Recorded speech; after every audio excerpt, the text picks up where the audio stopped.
O medo é um conjunto de sentimentos. Então você tem que, como primeira coisa, tem que combater, você tem que ter a confiança.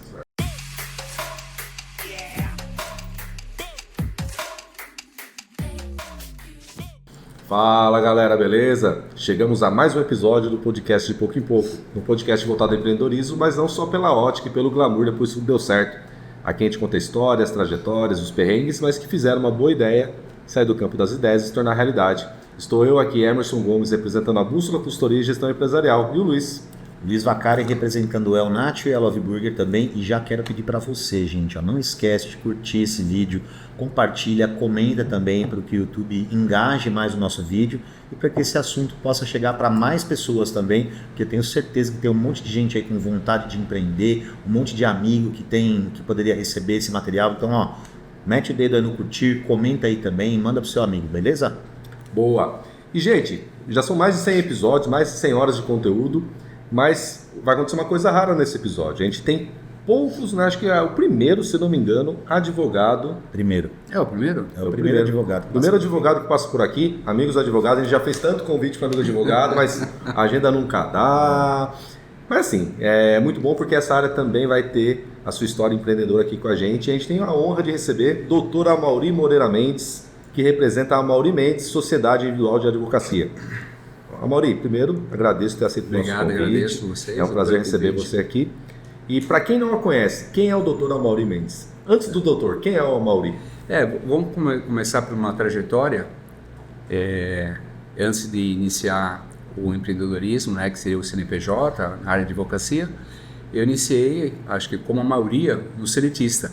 Sim. Então, o primeiro emprego, na época havia a possibilidade de você trabalhar como menor, então eu comecei com 15 anos. Certo. Eu estava tranquilo, né? Era chamado, tinha sessão da tarde. Certo. Aí eu fiz um teste. Acabou com a sessão da tarde. Acabou a sessão da tarde, eu fiz um teste, passei no teste e aí iniciei, né, em 79, né, na instituição também do Bradesco, que é uma instituição realmente grande, forte.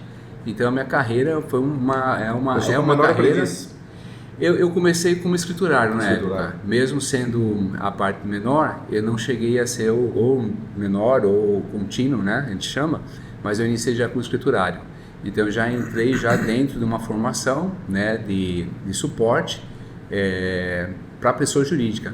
Então boa parte da minha iniciação, ele se deu muito com a pessoa jurídica. Então eu tenho essa familiaridade, né, com o contato, tanto de pequenas, médias, ou de médias, vamos dizer assim, um pouco mais para grandes empresas, eu tenho esse contato, essa possibilidade.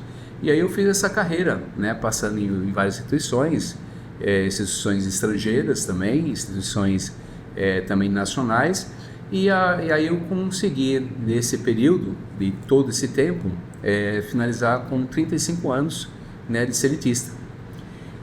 Nesse meio tempo, eu já era formado, eu tinha a graduação de administração de empresas, fiz uma pós-graduação de capacitação gerencial e tive a oportunidade depois de me formar em Direito em 91, pela Faculdade de Direito de São Bernardo do Campo.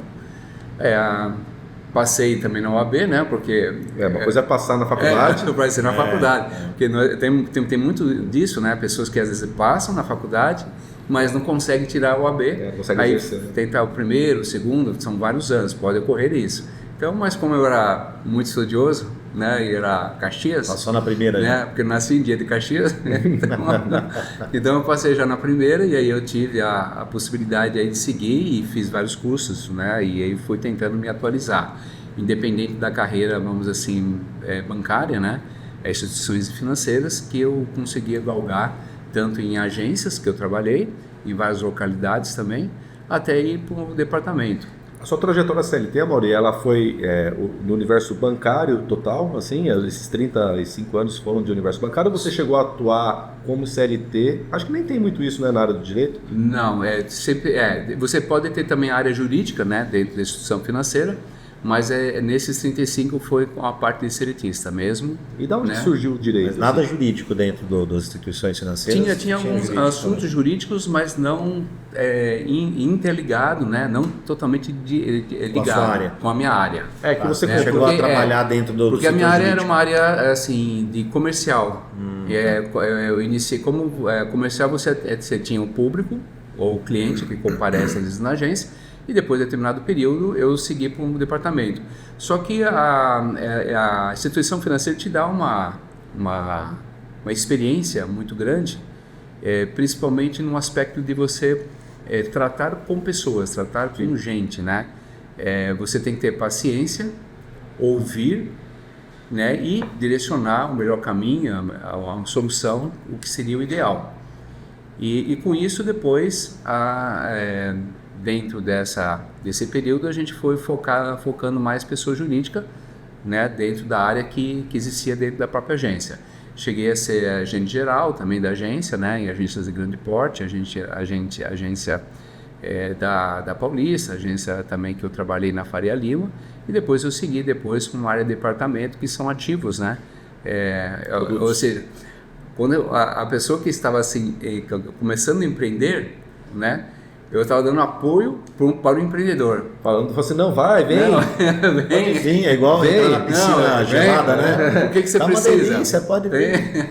Não, nós dava um apoio, e como você tinha que ter um investimento para iniciar, você procurava alternativas, né, de ativos que a gente chamava de médio prazo e longo prazo. E com isso dava fôlego para você fazer esse investimento até que você tenha um crescimento no teu faturamento, um crescimento nas suas condições de receita, e aí com isso depois você vai aumentando, né, com o tempo lá, uma estrutura melhor, uma estrutura maior. Então a gente fazia nessa parte, né, desse período de seletista. E da onde que surgiu a vontade de fazer o direito? Porque, em teoria, você com 15 anos, você começou no banco, então a tendência é ir para um lado da administração, Isso, exato. contábil... E como eu tenho administração também, né? Então, essa trajetória acho que ficou bem ligada, mas da onde que surgiu essa vontade do direito, essa vocação? Era um sonho já que eu detinha, e nesse período, eu não deixei o direito assim de lado. Então a gente começava a fazer as atualizações, porque direito é uma informação que você tem que estar sempre lendo. Antenado, né? Antenado. E é como um médico, né? Você tem um clínico geral, mas você tem um médico especialista em ortopedia, você tem um médico em neuro, você tem que se especializa. Então, na parte de informações gerais, eu comecei a mergulhar e me atualizar de todos os caminhos necessários, né, de informações. Até que a data, vamos dizer assim, final, quando eu fiz próximo desses 35 anos, eu acreditava que eu poderia realizar um sonho, porque o empreendedorismo começa com um sonho, Exatamente. né, com um objetivo. Esse objetivo, né, já estava latente comigo, e aí eu procurei então fazer com que pudesse realizar, e aí com isso eu fiz uma conversa, né, uma conversa bem amigável, e consegui fazer uma saída assim, bem amigável, uma saída com muito respeito, né, dos dois lados, tanto do meu como realmente do lado. Eu acho que isso é importante, né? Então você traz um aprendizado grande, e comecei então a seguir a parte da área do direito. Né? Legal. E então daí você fez essa trajetória aí bonita na área bancária, cursou direito, se formou. E quando que teve essa pica, sabe aquela coisa, né? Picadinha. Eu tava indicando todo mundo, vem empreender que é legal, ó, a gente tem ativo, ó, não precisa ter medo, né? Então a gente como banco, pensando assim, você incentivando pessoas a empreender e dando todo o suporte. Mas quando que deu essa picadinha em você? Assim, poxa, eu estudei, tenho a OAB, vou abrir o meu próprio Vou negócio. sair na loucura e vou fazer, porque é um passo, É uma loucura, né? É porque você está num patamar, né, Confortável, bem né? confortável. Sim. Você tem a sua Tantos atividade, anos, você e já você tem um salário tem fixo, você tem um pingando salário ali, Chegou fixo. a né? aposentar? Eu cheguei a aposentar. Que é a parte legal do Cheguei a que você cuida aposentar. hoje, né? Exatamente. Cheguei a aposentar, porque como antes da reforma, Sim. eu fiz o pedido também. Então tive essa possibilidade, de chegar próximo, de fazer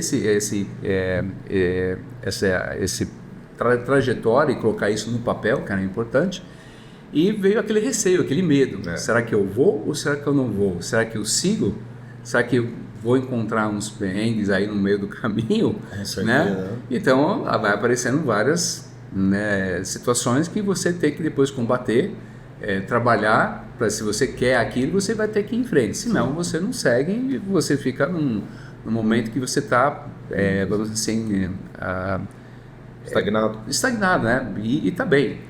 Então, e esse apoio, ele vem primeiramente da família, né? Ou seja, você não faz nada sozinho. Então, você toma uma decisão sozinho? Não, você toma uma decisão em conjunto. Então, a família é importante, a esposa é importante, dela confiar naquele seu projeto, claro, porque ela também vai estar... vai passar pelas mesmas coisas. As mesmas coisas, vai ser afetada também, as circunstâncias também. E aí a decisão foi tomada e conseguimos aí fazer uma negociação, uma transição assim, bem salutar de ambos os lados. E aí eu comecei então a seguir na área fiscal e tributária, né? Porque como tinha bastante estudo e tinha a parte de pessoa jurídica, nós iniciamos com uma parte de advocacia também, que é a área tributária, diagnóstico tributário, uma franquia específica, né? Também que tem a parte também de todo o direito. E com isso nós ficamos aproximadamente um ano e meio, aproximadamente nesse envolvimento, nesse modelo.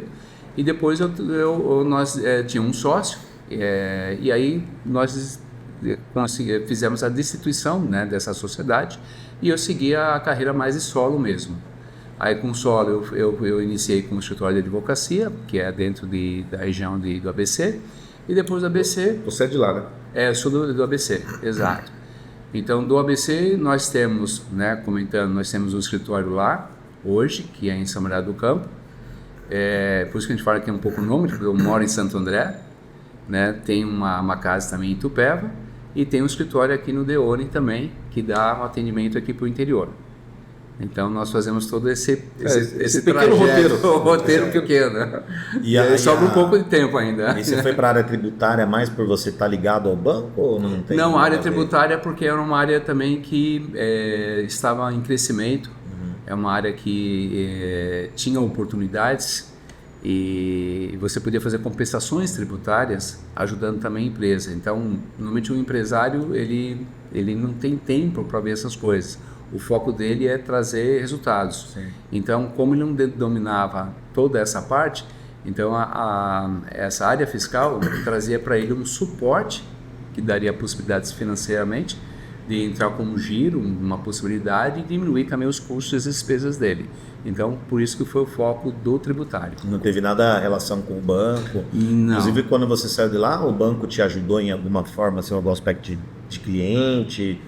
A gente tinha um relacionamento com os clientes, mandava né? cliente? Não tem essa parceria com o banco, mas você tem uma aproximação, relacionamento, né, que a carteira é sua e você mantém um contato. Sim.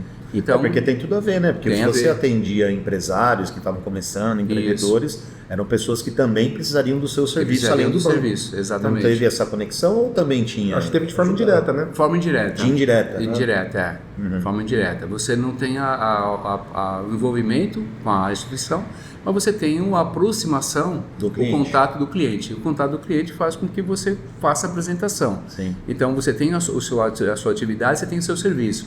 Esse é o serviço, a sua atividade, você coloca à disposição dele e isso me interessa, e a gente fazia um diagnóstico para ele gratuito. Tem possibilidades aqui para poder seguir e poder trabalhar. E Amaury, do lado de lá, você estava seletista, incentivando PJs. Daí quando você transformou, agora eu sou PJ. Agora eu sou PJ. Quais são os principais desafios do início? Né? Porque uma coisa é você ser CLT, então você ter aquela estabilidade, aquele aparato que a gente tem como CLT, aquela certeza.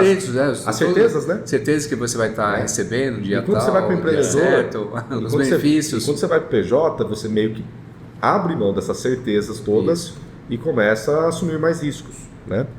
E desses riscos, qual é aquele que mais incomodou no início, aquilo que te gerou mais medo?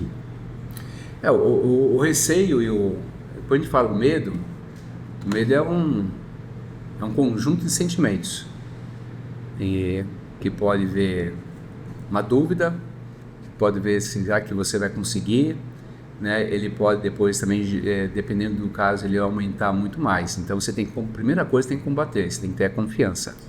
Se você não tiver confiança naquilo ou em você, as coisas não seguem. Porque caso contrário, você fica administrando os seus sentimentos de que você administrar o seu negócio. Então tem que tomar um pouco de cuidado. Eu acho que varia até como experiência mesmo que a gente experimentamos. Só que nessa saída, né, nesse período de transição, a gente realizou um plano, a gente fez um trabalho, um levantamento primeiro, o que poderia acontecer, da que forma que poderia atuar, quais são os impactos, como que poderia estar mitigando. Então, é claro que é um papel, mas você tem que ter um plano, né? Você tem uma ideia, mas a ideia sem uma estratégia definida, um planejamento definido, né, o que pode acontecer, não vai dar certo. Agora, você tem uma expectativa, né? Você tem uma base de informação. Existe um mercado, né? Um mercado em potencial. Como é que você trabalha com esse mercado, o grupo-alvo que você vai estar trabalhando, né? E aí aliado a essa estratégia, que é um planejamento. Então, é um planejamento que pode ser no início curto prazo, médio prazo e de longo prazo. Então, a experiência de instituição fez com que também eu trabalhasse, né, pontualmente nessa estratégia para mim saber qual seria o momento ideal, como é que poderia alavancar os meus negócios. E aí com isso, né, diante dessa circunstância, nós criamos definitivamente um CNPJ, né, que foi em 2018, e conseguimos aí em 2018 adquirir, né, uma sala própria, que é em São Bernardo, e começamos a fazer o atendimento.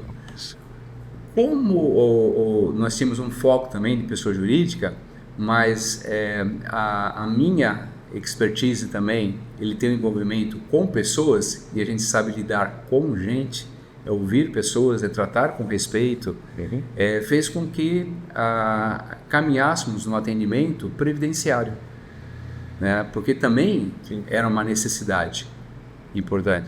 E a necessidade também, ele veio muito forte no momento da pandemia, né? Porque veio a preocupação,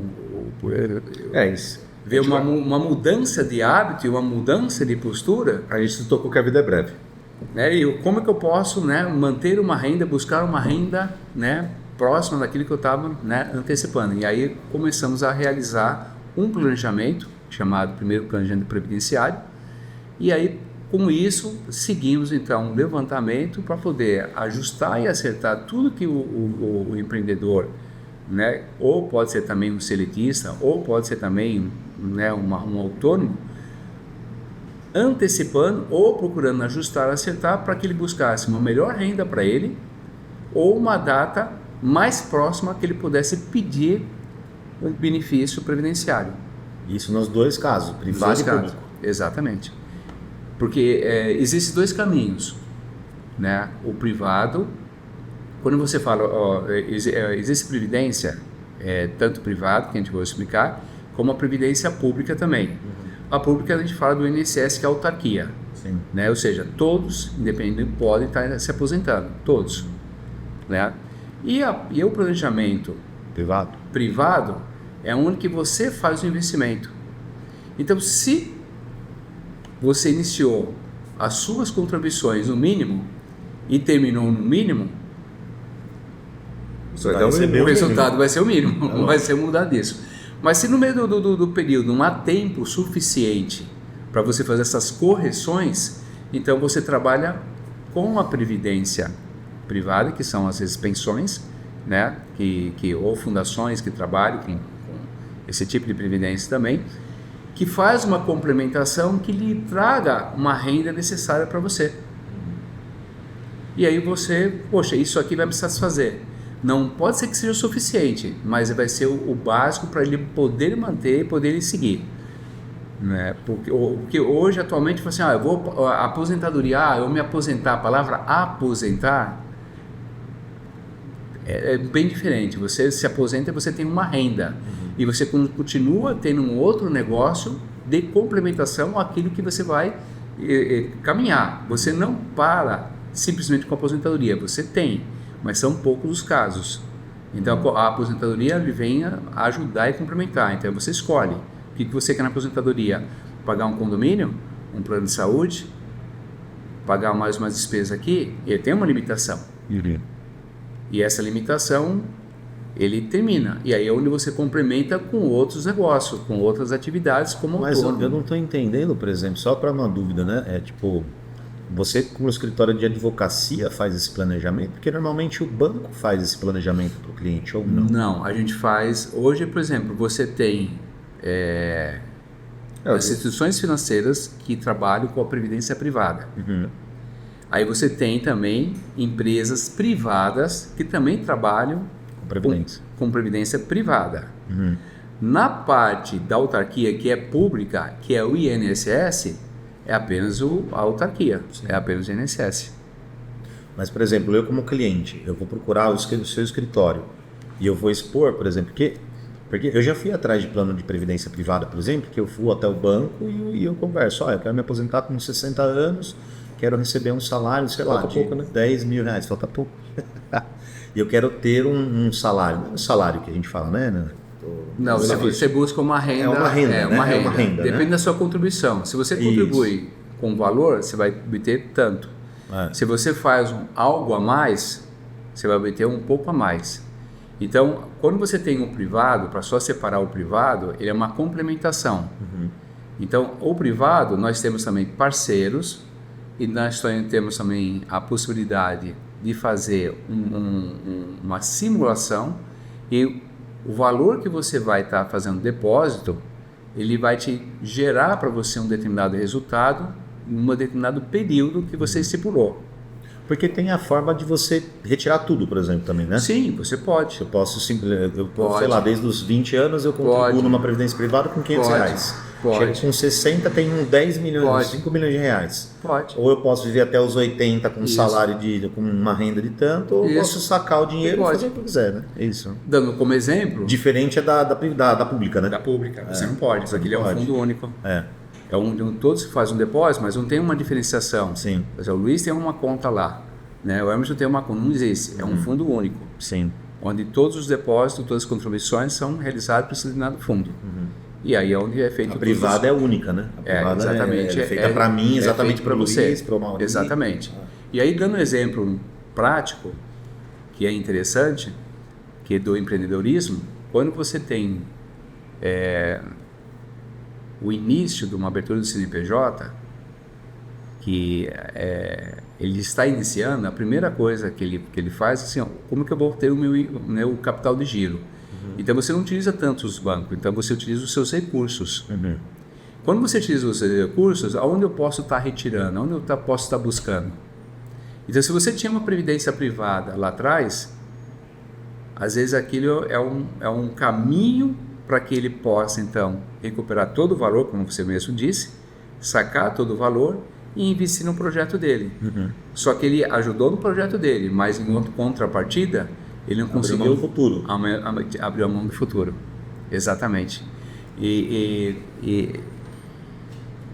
complementando, quando você inicia, né, um empreendedorismo,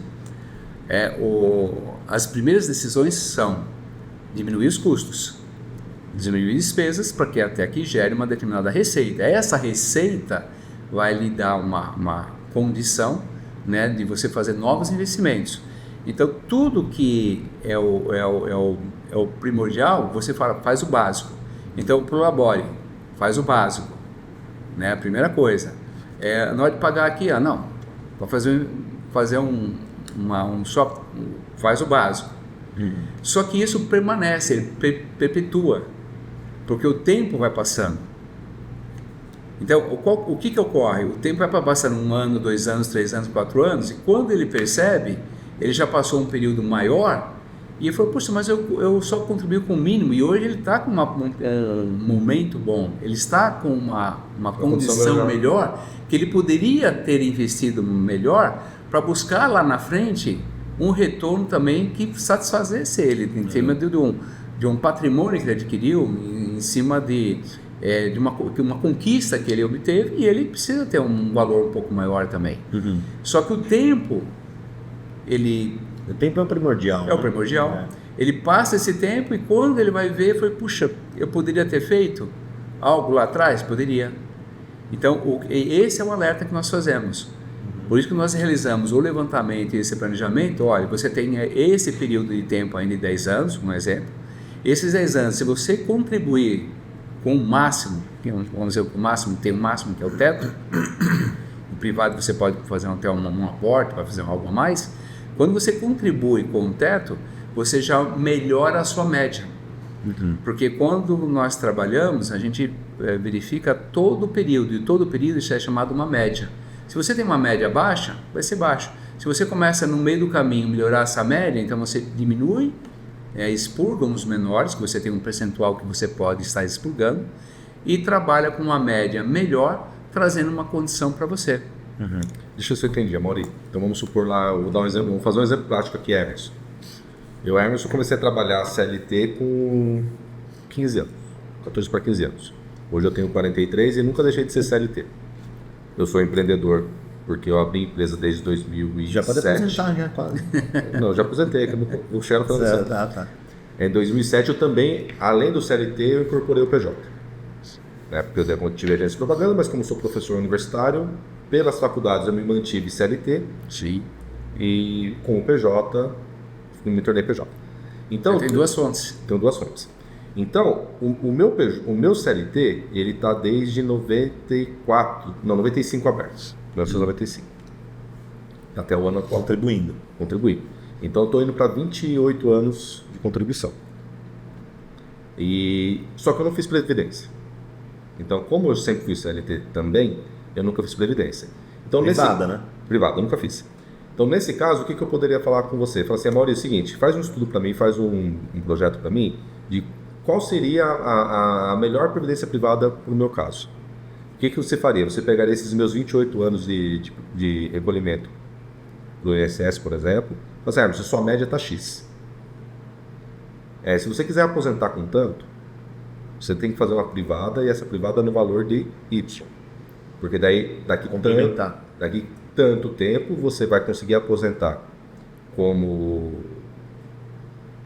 tempo de contribuição, e quando você aposentar, ao invés de você aposentar com isso, você pode aposentar com isso. É mais ou menos esse... Nós fazemos os dois trabalhos. Tá. Os dois trabalhos. Então, para ter um entendimento, o primeiro trabalho, ele está no público, que é o INSS. Você faz esse estudo. Primeiro se faz esse estudo. Esse estudo, ele te dá a possibilidade de você caminhar para o futuro e identificar em cima do pagamento que você faz, do que você faz através da CNPJ e do seletista que você tem, quanto que vai trazer em termos de renda para você futuro, tá? Uma renda mensal. A renda mensal é chamado benefício. Esse benefício vai te dar, com 62 anos, com 63 tal, vai me dar uma renda de tanto. Então, esse planejamento, cada um tem uma história. A tua história é diferente da dele. Sim. Que é diferente da minha, que é diferente de qualquer um. Cada um tem uma história. Então, você vai ter histórias que é contínuas e tu tem histórias que tem gargalos ou estão intercaladas. Tem um período. Então, vai ter pessoas que hoje não tem todo o período de tempo, tem que esperar mais tempo. Com isso, na pública, nesse planejamento, você quer contribuir um pouco mais na PJ, você está com salário mínimo, mas você tem um seletista, mas podemos fazer até o teto. Se fizer até o teto, vai te projetar uma renda de quanto? Qual o valor? De X, 5 mil? É o suficiente? 6 mil? Então, qual vai ser a renda que você vai estar buscando? A gente caminha, então, para que você se organize, que você comece, então, a olhar isso e fazer essa projeção para o futuro. é um planejamento previdenciário, tá? Como você pode também fazer um planejamento financeiro, é o mesmo caminho. Se você, puxa, mas aqui mesmo assim eu tendo uma renda no valor hipoteticamente de 5 mil, não é o suficiente para mim. Onde eu posso estar buscando essa diferença? Essa diferença é que você pode fazer qualquer valor, você pode buscar um valor maior, você pode incrementar um valor, ele não é limitado, é teto, você pode fazer na privada. Tá? Na advocacia, o que nós orientamos e acompanhamos, porque tem leis, né? Porque você não só envolve a aposentadoria. Mas eu vou só ter aposentadoria? Não, você tem outros benefícios. Se no meio do caminho aconteceu um infortúnio e você ficar com uma incapacidade, você vai ter o auxílio. Porque você tem auxílio, mas você está pagando o INSS, né? Você vai ter o direito. Você pode ter um acidente, você vai receber um auxílio de acidente. Uma invalidez. Você vai receber uma invalidez. Ou caso também, dependendo do regime também, a pessoa também recebe uma pensão. Mas ela não receberia uma pensão se ela não estivesse também pagando, se ela não estivesse na condição de segurado. Então existem regras, e essas regras precisam ser entendidas, né, para que ele procure entender esse futuro e planejar. Porque não é um planejamento, como eu disse, só dele, é um planejamento familiar, é uma renda familiar que ele está buscando para isso. Hoje, e como exemplo, nós temos pessoas com mulher de 62 anos que pode se aposentar. Ela tem um requisito, ok? Ela tem 62, mas ela não tem o tempo. Com a contribuição, né? Não tem o tempo. Mas como é que pode?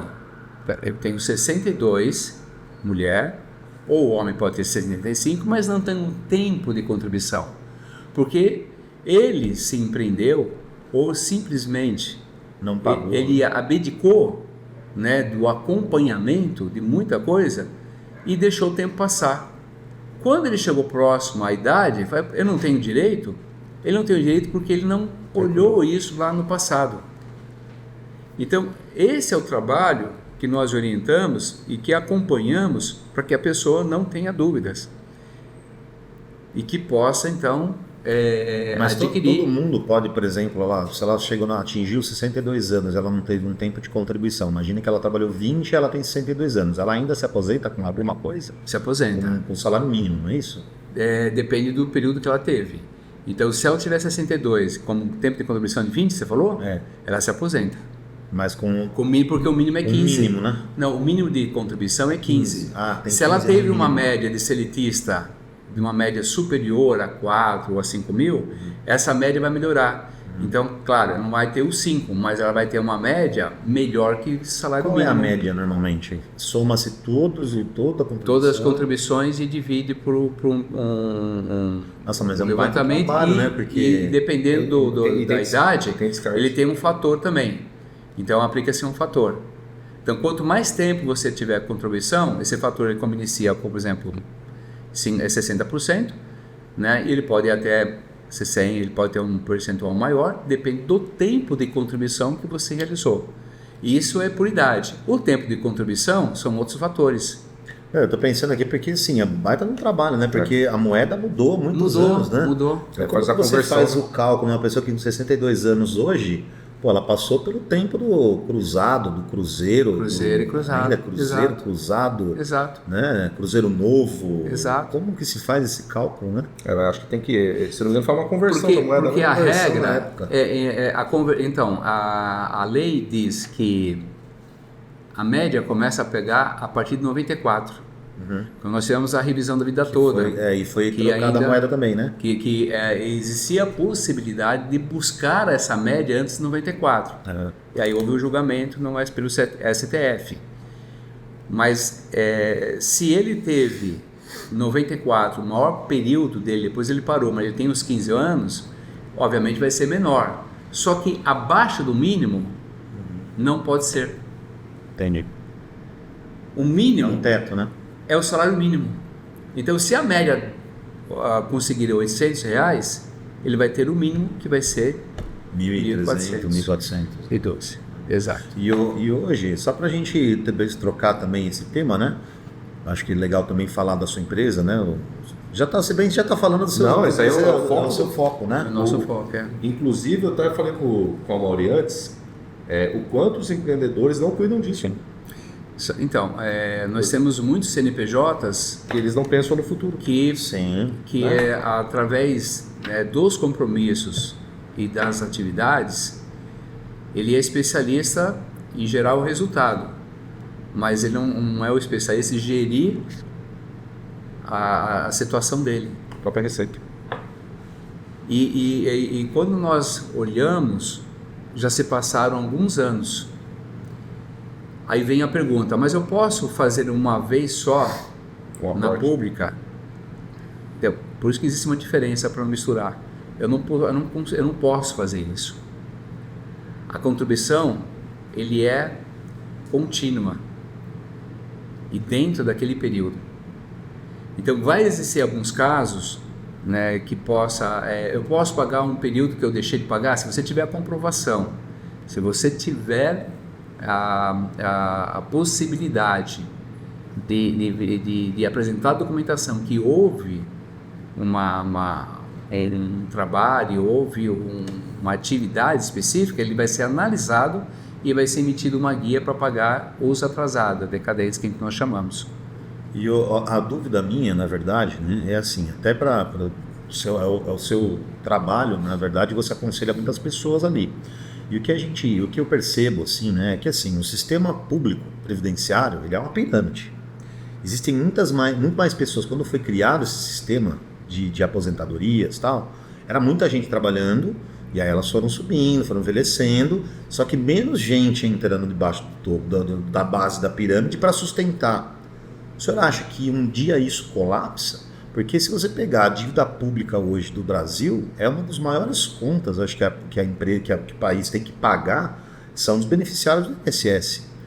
É o INSS. Então é muita gente, lógico que tem a gente da cúpula lá com uns altos salários, enormes salários, né, que é a galera do governo, enfim, ou quem recebe muito e a base que recebe muito pouco. Só que hoje na previdência privada existe muito menos gente entrando do que gente saindo, porque as pessoas estão empreendendo, as pessoas não estão pagando guia de previdência social. O senhor acha que isso uma hora colapsa? E qual que é a dica que o senhor dá? Procure sempre uma previdência privada, que é melhor. Não esquecer da pública, porque é obrigatoriedade também nossa. A pública em nenhum momento abandonar.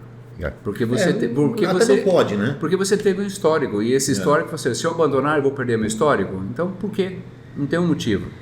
Mas você acha que isso não é um colapso um dia? Ele já teve uma reforma na pública exato, foi em 2019, né? Teve uma reforma, né, que adiou, que deu períodos, né, de transições, e essas transições vieram também alguns fatores, né, fatores assim na hora de aplicar, e que ajudou e melhorou. Pode ser que com o envelhecimento da população vai ter que se pensar ou repensar novamente depois, como que ficaria esse sistema para o futuro. O que eu ouvi uma vez é que quando foi criado o sistema previdenciário, tinha uma expectativa de vida. Né? Então, o ser humano, né, a população, ela tinha uma expectativa de vida muito menor, de 55, 60 anos. Tem esse fator, né? Também, né? E só que com a medicina evoluindo, a tecnologia evoluindo, hoje a nossa, se eu não me engano, está em 77 anos. A nossa expectativa de vida. Média. Graças a Deus, né? Já passamos dos 50% aí, todos aqui nessa mesa já passou dos 50%, né? Então, assim, mas só que a expectativa... E todos nós cuidamos mais da saúde hoje, né? Hoje a gente cuida mais da saúde, hoje, apesar da pressão... A gente estava falando antes de começar aqui, né? Que nossos pais, por exemplo, eu tenho 44 anos, mas você pegar 44 anos, os pais, quando eu tinha 44 anos, parece que eles eram muito mais velhos do que hoje em dia, né? Porque hoje você vai na academia, você se cuida, alimentação, né? Enfim, era uma outra vida, várias né? informações. Com 20 anos a pessoa estava casando, já tinha filho, tinha 3, 4 filhos, aí comprava casa, morria de trabalhar, e o mundo mudou, então a expectativa de vida aumentou. E assim, as pessoas estão tendo menos filho por conta de de custos. Então, isso a longo prazo, a Mais gente na previdência Previdência, tende a mais gente pendurada e menos gente para sustentar. Porque quem sustenta é quem está pagando agora, né? Pagando. Quem Por isso que é essa divisão. Uhum. Por isso, é a pública, para entender essa pirâmide, e a parte da privada. Por isso tem que haver essa separação. Sim. Essa separação. A pública, ele é ainda uma condição de apoio para muitas pessoas. Porque em alguns dos benefícios, nós temos pessoas que não fizeram nenhuma contribuição, mas vivem sem nenhum tipo de renda, e ele consegue caminhar para o BPC, que nós chamamos de LOAS, que ele vai ter um mínimo de um salário mínimo. Então ele tem a partir de 65 anos de idade. Então ele tem ou tem também pessoas que têm uma incapacidade, uma doença grave, e mesmo que não tenham uma renda familiar desejada, é possível também fazer essa solicitação. Então você tem... Mesmo sem contribuição. Mesmo sem contribuição. E quando no passado, é verdadeiro, hoje nós temos 15 anos, mas a TRAI começava com 5 anos, depois ele foi alterando, que chegou a 15. Tanto para quem existe uma regra, né, que vieram várias leis e vários decretos modificando isso, existe a carência reduzida. A carência reduzida é a pessoa que ela fez 60 anos, ou mulher, ou 65, e se ela tivesse dentro de uma tabela, numa carência reduzida, por exemplo, o ideal é ter 8 anos de contribuição, e ela atingisse esses 8 anos, ela poderia se aposentar, não precisasse dos 15. Então, nessa regra de carência reduzida, eu já aposentei pessoas com 88 anos, a idade é 88 anos, a idade é 89. É claro, como eu mesmo disse, o tempo de vida da pessoa é curta, mas ela teve a felicidade de receber um benefício que é um dinheiro dela, e que ela possa usufruir, fazer o que achar melhor em termos de saúde, remédio, o que for, ela destina para onde ela quiser. Então, existe essa possibilidade. Então, esse cuidado tem que ter, né? Essa atenção. Hoje nós encontramos ainda uma orientação que não é completa para a maioria das pessoas. Chegando com próxima idade e ela não fez um acompanhamento anterior para que pudesse pelo menos receber um salário mínimo, mesmo ela tendo um requisito que é a idade. Maurício, você acha que, por ser um assunto tão importante, porque envolve benefício, envolve aquilo que é justo por direito seu, aquilo que é um investimento, é uma forma de você pensar futuro, você acha que isso é um tema tão importante, isso é pouco difundido? É pouco falado? É pouco esclarecido. É pouco esclarecido, né? Porque é um tema importante, né? Na verdade... Você tem por exemplo, boa parte que é a internet, de informações, mas você não tem uma propaganda, uma informação assim pública de entendimento, né, de informação. Por mais que tentam fazer, mas não chega, não atinge. Se você perguntar para a pessoa como que é a regra para aposentar, a pessoa não sabe. Imagina, eu não sei como que é a regra para aposentar. Assim, eu não me vejo aposentado, eu sei que em um momento eu vou me aposentar, porque eu tive bastante tempo de contribuição também. Meu primeiro registro também foi com 14 anos de idade, eu trabalhei como menor aprendiz da Caixa Econômica Federal, passei por várias empresas, fiquei muito tempo na faculdade, eu já tenho mais de 20 anos de contribuição, provavelmente. Então hoje eu não tenho mais, eu não pago mais, eu tenho meu Prolabore aqui, que é feito um pagamento do CNPJ. De CNPJ e tal, mas meu Prolabore é mínimo. Mas assim, o que eu vejo é que falta informação, na verdade, não é só de aposentadoria, né, para as pessoas. O brasileiro ele não tem uma formação financeira, ele não sabe o que fazer com o dinheiro dele, né? Então assim, se a pessoa tivesse com 15 a 18 anos, no primeiro trabalho, tivesse um incentivo. Hoje, por exemplo, eu tenho muitos amigos... Uma educação, né, financeira. Uma educação financeira não existe. O brasileiro vive na dívida. Ele não tem reserva financeira. Sempre que ele tem um problema financeiro, ele vai atrás do banco. Eu posso conseguir alguma coisa através do endividamento. Mas não aquela coisa, se eu não fizer uma conta, se eu não fizer uma conta, eu não tenho. E os mais antigos sempre pelo menos chegavam para nós, daquilo que você recebe, pelo menos 20% você tem que guardar, não gastar tudo. Os mais antigos, né? Falavam isso.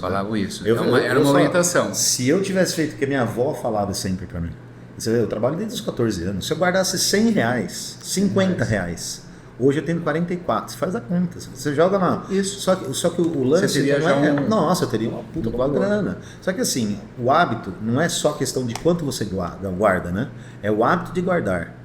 Então, sempre que eu falo para a pessoa assim, mas eu ganho, sei lá, exemplo, eu ganho R$1.000, vou guardar R$50. Eu falei, não é guardar os R$50, é o hábito de guardar. Porque se você guarda 50, quando você ganhar 2.000, se você vê que tem um bolinho, aí você fala, não, eu vou guardar 150, porque aí quando você vê o bolinho crescendo, você fica animado. Aí você fala, não, eu vou colocar 200, pô, se eu coloquei 50, aí depois, a hora que passaram 10 anos que a pessoa vê um bolão ali, e muita gente está fazendo isso hoje. Por exemplo, antigamente nos bancos, você tinha aquelas VGBLs, né, que eram as previdências privadas, né, que falavam. Hoje em dia, tem uns amigos meus aqui que eles não investem mais em VGBL, eles investiam, eles tiraram tudo de lá e compraram em fundos imobiliários, por exemplo, né, que pagam dividendos. Então, assim, essa parte de investimentos, que é muito baixa no Brasil, tem muita gente fazendo como plano de aposentadoria. Eu não sei se vocês pegam casos assim, não tem nada a ver com... Não, nós temos só com previdência privada mesmo, né? A gente faz a indicação pública, para parceiros que trabalham com essa parte financeira, desse estudo também, e que eles são especialistas e que eles fazem a diversificação. Sim, de carteira, né? Exato, a diversificação de carteira. Então, você pode diversificar parte do seu investimento para essa linha de atuação, ou para essa aqui ou para aquela ali. Então, a gente fala dentro de uma cesta. Sim. Se dentro de uma cesta você tem, por exemplo, vários ovos, então você perdeu um aqui, o outro segura. Exato, 10% você pode fazer uma aplicação aqui, ou acompanhar aqui, e faz com que quando chegar a determinada idade você consiga então um rendimento sustentável, seria o ideal para você. Que chega um momento que ele se retroalimenta, né? Isso. Que a pessoa ela guarda o dinheiro ali, daqui a pouco... Só que vai ter que ter o hábito de não tirar. E de sempre comprar, né? Sempre comprar. Sempre comprando mais ativos. Porque mesmo na dificuldade, como nós colocamos o exemplo, a primeira coisa que você busca é onde que eu posso estar buscando algum giro. Sim. E às vezes esse giro, em vez de ele estar buscando, por exemplo, uma área financeira, ele vai buscar um recurso que ele mesmo, né, poupou, e que é mais fácil, mais barato para ele. Só que ele não repõe isso lá na frente. Ele faz a retirada. Essa retirada, né, vai custar depois para o futuro. Porque os juros compostos que é a mágica do negócio. É a mágica do negócio. Porque se você começar mais cedo, quanto mais cedo você começar, mesmo que você coloque menos, é melhor do que você colocar mais tarde mais. Exato. Né? Essa é a lógica do negócio. Por isso que a gente tem aí ele é, por exemplo, segurado, uma característica que precisa entender e estudar e ver o que é melhor para ele dentro das regras e da legislação. E ele pode fazer uma opção achando que é o que é melhor, em vez de eu fizer agora, eu vou esperar mais um ano. Teve já pessoas, né, que nessa avaliação, nesse acompanhamento, e eu posso estar ganhando um valor de 30% a mais. Por que não esperar? Ele prefere esperar, porque ele sabe que ele vai ter uma longevidade ainda maior, né? Acredita nisso, né? Porque ele vem se cuidando, e com isso vai dar o valor ideal que ele vem procurando. Então ele não se antecipa, porque quanto mais você faz no início, é óbvio que você vai ter um rendimento menor. Se você esperar um pouco mais de tempo, você vai ter um rendimento maior. Isso eu não estou falando do salário mínimo. O salário mínimo é o salário mínimo. É diferente. Eu quero buscar algo mais que o salário mínimo. E aí quem quiser fazer esse tipo de aconselhamento, então procura vocês lá no nós acompanhamos, né, parte desse gerenciamento, desse planejamento, né, que a gente inicia, fazendo com que a gente tenha um estudo e ele tem esse estudo na mão para ver qual o caminho que ele pode estar tomando, qual o caminho que ele pode estar seguindo. Né? Esse é chamado o planejamento. Esse planejamento é algo que todos podem estar realizando, todos podem estar fazendo. E seria o ideal, né? Sim. Né? Ter um hábito, né? Murilo, lá no escritório você atende tanto jurídica como física, então?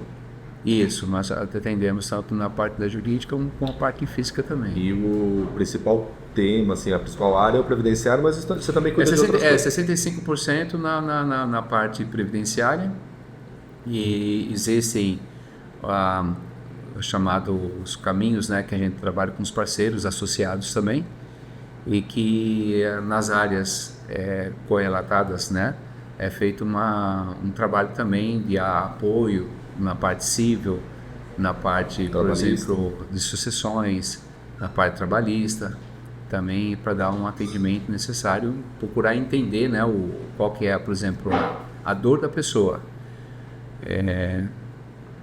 A prevenção hoje, ele acende uma luz quando vem a dor, né? Ele não vem espontaneamente a prevenção, como a gente colocou aqui. Então, aí quando vem a dor... Quando dói, a pessoa vai. Aí vai, aí é mais rápido. Poderia ser preventivo, mas acaba sendo muito mais corretivo. Exato. Às vezes. Sim. O que a gente coloca em orientação é de haver essa prevenção, né? De ter essa prevenção para que facilite para ele, né? Que ele se organize.